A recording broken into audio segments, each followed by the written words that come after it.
looking for a brighter season. Yeah.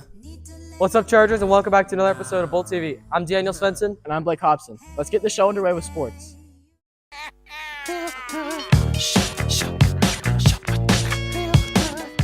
What's up, Chargers? I'm Juliet Vigo, and this is this week's Chargers Sports Report. The football team begins its playoff run later tonight when they host Glendora High in round 1 of the playoffs. Game time is 7 p.m., so let's come out and support our team. And in girls tennis, our Lady Chargers defeated Silverado 15-3 earlier this week in the playoffs. The team moves on to face St. Margaret's at home this afternoon. Good luck, ladies! Also, we need to shout out our girls volleyball team, the boys water polo team, and golfer Jaden Peters, all of whom had their seasons end recently in their respective playoffs. Great seasons for everyone. This has been your Agora Chargers Sports Report. See you at the games!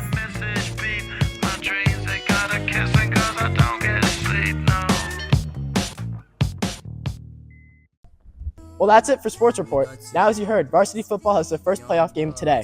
Here's Keenan Kradosevich with an interview with quarterback DC Stevenson. Who am I here with? DC Stevenson. Okay, so what did you think about the overall league and what did you think about winning the league?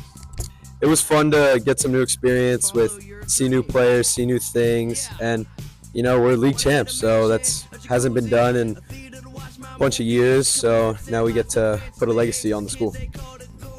How do you feel about facing Glendora this week? It's playoffs now. It's win or go home.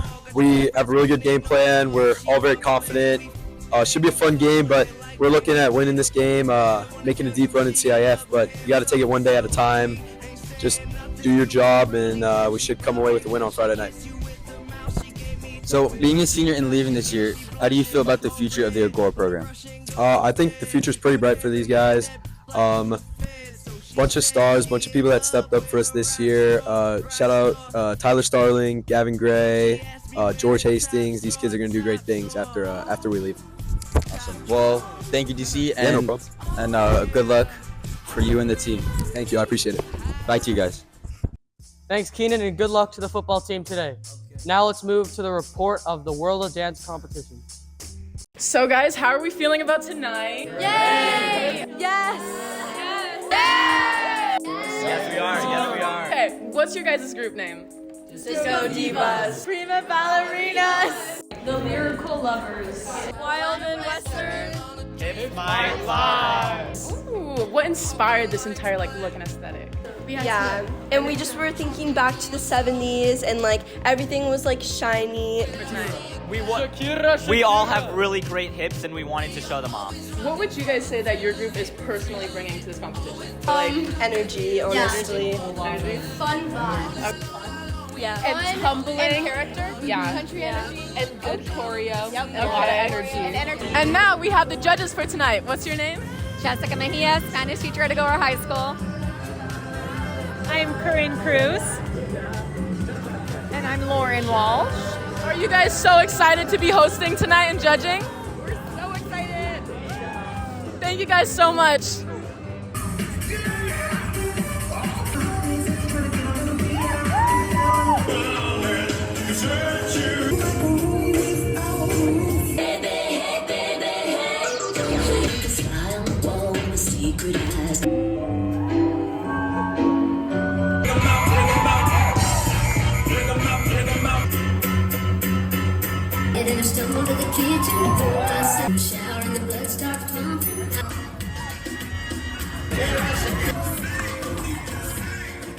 Without further ado, the winner of the 2024 Agora High School World of Dance is, drumroll please, Kids and Fly!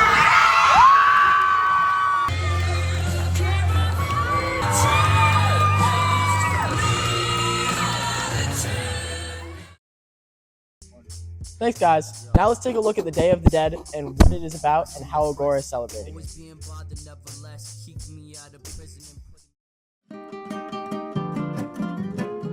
Dia de los Muertos, or the Day of the Dead, is a prominently Latin American holiday, which takes place on November 1st and 2nd. The Culture Field Holiday has themes that are heavily inspired by the belief of a life after death and the remembrance of ones they loved in their first life. Yo quiero luz de luna para mi noche triste. The tradition goes that as long as one is remembered after death via an offering altar, they will remain alive in the land of the dead. BoltTV would like to take a minute to acknowledge and openly admire the creative efforts of several students who took it upon themselves to create an ofrenda. Pues desde que te fuiste no he tenido luz de luna. Thanks, Kylie. And as we know, former President Trump has won the 2024 election. Now, here's an interview with Ms. Brennan about students voting at this year's election. Being the AP Gov teacher, you know the importance of voting, and we also learn it. But for pre-registration for the students that aren't old enough to register, how would they do that? Okay, so the next time an election will come around is 2026, and you will be able to vote in a congressional and local elections. So you can do that. You can pre-register to vote when you're 16, and then you will automatically be registered and able to vote when you're 18 in that election. And then 2 years later, there will be another presidential election and another congressional election. So learning and understanding what you're voting about is important, and they have voting guides come out every election.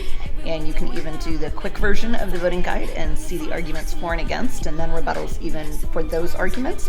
And you can see who supports the law and who is criticizing the laws. Thank you so much for this interview. You're welcome. You're welcome. Thank you. I hope you vote next election. Now, going on today and tomorrow is the fall play Puffs. We went around and asked people involved in the production. All right, guys, today we're here with Jacob Eisman.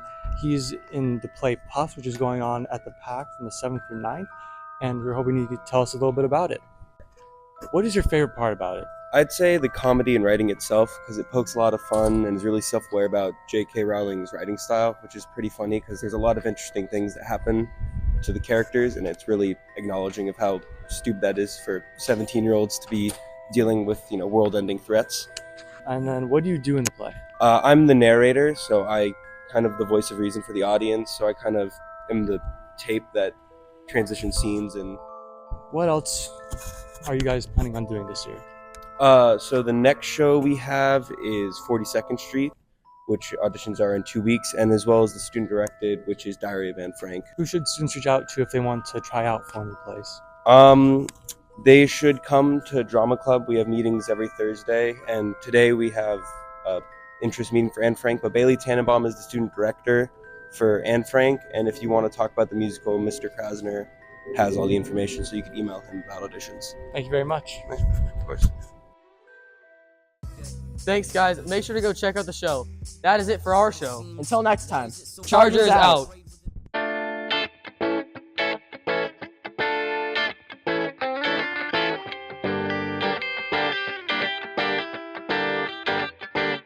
I can't move on.